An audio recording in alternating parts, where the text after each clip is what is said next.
বাচ্চাদের জন্য কত কিছু বানাই কিন্তু বাচ্চারা তো কিছুই খেতে চায় না। আসলে এই সমস্যা সাধারণত আমরা সকল মায়েরাই পড়ে থাকি। তার কারণ হচ্ছে বাচ্চাদেরকে সরাসরি অনেক খাবার দিলে বাচ্চারা খেতে চায় না। এই খাবারটাকে একটু সুন্দরভাবে প্রসেসিং করে বাচ্চার সামনে উপস্থাপন করলে বাচ্চা কিন্তু সেটা ঠিকই মজা করে খেয়ে নেয়। আমার বাচ্চারা ইদানিং ডিম বা আলু কোনোটাই খেতে চায় না, সেই জন্য আমি এখানে এগুলো সবগুলো উপকরণ দিয়ে একটি হেলদি নাস্তা তৈরি করে দেব। এখানে আমি দুটো ডিম, দুইটা মিষ্টি আলু এবং কিছু সাদা আলু নিয়েছি। এই আলুগুলোকে খুব ভালোভাবে ম্যাশ করে নেব, সাথে ডিমটাকেও খুব ভালোভাবে ম্যাশ করে নেব। বাচ্চারা সরাসরি যদি ডিম খেতে না চায় তাহলে কিন্তু বাচ্চাকে এভাবে বানিয়ে দিতে পারেন, দেখবেন বাচ্চা মজা করে খেয়ে নেবে। অনেক সময় সময়ের অভাবে আমরা বিভিন্ন রকম নাস্তা বা বিভিন্ন আইটেম তৈরি করার সুযোগ পাই না, কিন্তু এই আইটেমটি আপনি কিন্তু একদিন বানিয়ে চাইলে ১-২ সপ্তাহ ফ্রিজে স্টোর করে রেখে তারপর বাচ্চাকে খাওয়াতে পারবেন। অর্থাৎ আপনি যদি এটাকে বানিয়ে ডিপে রেখে দেন, তারপর দেখা যাবে যে ভেজে নেওয়ার কিছুক্ষণ আগে বের করে হালকা একটু ফ্রাই করে দিলে বাচ্চা কিন্তু খেয়ে ফেলতে পারবে। তো সবসময় বানানোর ঝামেলাও নেই। সেজন্য আমি মাঝে মাঝে এভাবে আলু এবং ডিমের চপ, মাঝে মাঝে মাছের চপ, মাঝে মাঝে মাংস দিয়ে চপ বানিয়ে ফ্রিজে স্টোর করে রাখি। চাইলে কিন্তু আপনি আপনার বাচ্চার জন্য এভাবে রেখে দিতে পারেন।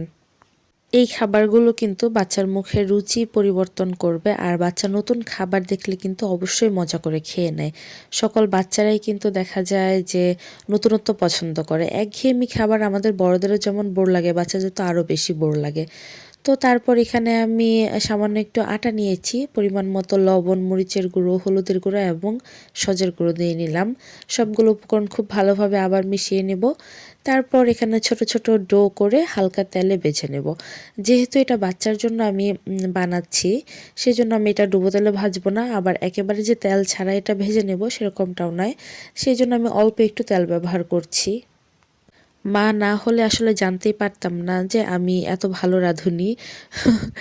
চেষ্টা করি টুকটাক বিভিন্ন কিছু রান্না করে বাচ্চার সামনে উপস্থাপন করার। বাচ্চা খাক বা না খাক, তার সামনে উপস্থাপন করাটা আমার দায়িত্ব। তারপর বাচ্চা যতটুকু খাবে ততটুকুই আলহামদুলিল্লাহ।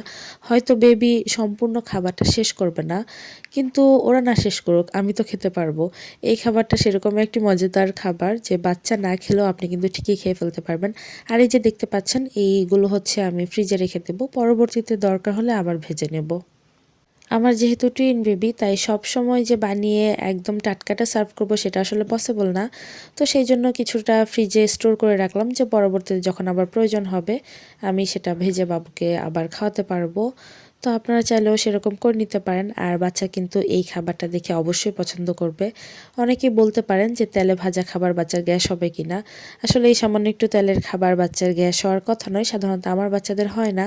কেমন লাগলো আপুরা আজকের এই ভিডিওটি? যদি ভালো লাগে প্লিজ একটি লাইক করবেন, কমেন্ট করে জানাবেন, আর আমার পেজটি ফলো দিয়ে পাশে থাকবেন। আজকের মতো বিদায় নিচ্ছি। আল্লাহ হাফেজ।